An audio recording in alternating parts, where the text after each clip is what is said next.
ka. May nagsabi na bulag raw ang aking mata.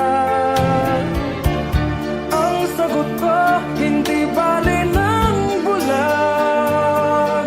Huwag lamang magtaksil sa bulong ng damdamin ko.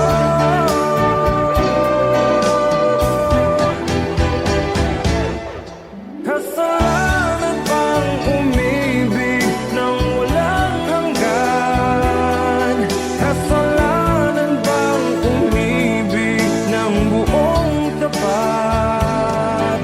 Kung ibigin kay kasalanan, ayaw kong mawasto.